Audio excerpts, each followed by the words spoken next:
ഹിജ്റ 11 സഫർ മാസം അവസാനമായിരുന്നു നബി സല്ലല്ലാഹു അലൈഹി വസല്ലമ തങ്ങൾക്ക് രോഗം ബാധിക്കുന്നത്. രോഗം ബാധിക്കുന്ന അവസരത്തിൽ നബി സല്ലല്ലാഹു അലൈഹി വസല്ലമ തങ്ങളുടെ ഭാര്യയായിരുന്ന മൈമുന ബീവിയുടെ വീട്ടിലായിരുന്നു. എല്ലാ ഭാര്യമാരുടെ അനുവാദപ്രകാരം ആയിഷ ബീവിയുടെ വീട്ടിലേക്ക് അലി ഇബ്നു അബി ത്വാലിബും ഫളൽ ഇബ്നു അബ്ബാസ് റളിയല്ലാഹു അൻഹും കൂടെ എത്തുകയായിരുന്നു. രോഗസമയത്ത് പള്ളിയിലെത്താൻ കഴിയാതെ വന്നപ്പോൾ നബി സല്ലല്ലാഹു അലൈഹി വസല്ലമ തങ്ങൾ അബൂബക്കർ സിദ്ദീഖ് റളിയല്ലാഹു അൻഹുവിനെ ഇമാമത്തിനെ ഏൽപ്പിക്കുകയായിരുന്നു. വഫാത്ത് ദിവസം സുബൈ സമയത്ത് പള്ളിയിലെത്തിയ നബി സല്ലല്ലാഹു അലൈഹി വസല്ലമ തങ്ങൾ ഇരുന്നുകൊണ്ട് ഇമാമത്തിൽ തുടരുകയായിരുന്നു. നിസ്കാര ശേഷം നബി സല്ലല്ലാഹു അലൈഹി വസല്ലമ തങ്ങൾ പറഞ്ഞു, അള്ളാഹു ഹലാലാക്കിയതല്ലാതെ ഞാനൊന്നും ഹലാലാക്കിയിട്ടില്ല, അള്ളാഹു ഹറാമാക്കിയതല്ലാതെ ഞാനൊന്നും ഹറാമാക്കിയിട്ടില്ല.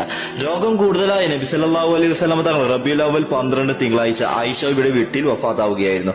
ആയിഷ ബിയുടെ ഉജ്റത്തു ഷരീഫിലാണ് നബി സല്ലല്ലാഹു അലൈഹി വസല്ലമ തങ്ങളുടെ ഖബറുള്ളത്. വർഷങ്ങൾക്ക് ഇപ്പുറം ആ നബി സല്ലല്ലാഹു അലൈഹി വസല്ലമ തങ്ങളുടെ ഖബർ സിയാറത്തിന് വേണ്ടി ലക്ഷങ്ങളാണ് ലോകത്തിന്റെ പല ഭാഗത്തു നിന്നും വന്നുകൊണ്ടിരിക്കുന്നത്. അള്ളാഹു തആല നമുക്കും അതിന് വിധി നൽകുമാറാകട്ടെ. ഇതുപോലുള്ള വീഡിയോകൾ ദിവസം ലഭിക്കാൻ നമ്മുടെ ഇൻസ്റ്റാഗ്രാമോ അതുപോലെ തന്നെ യൂട്യൂബ്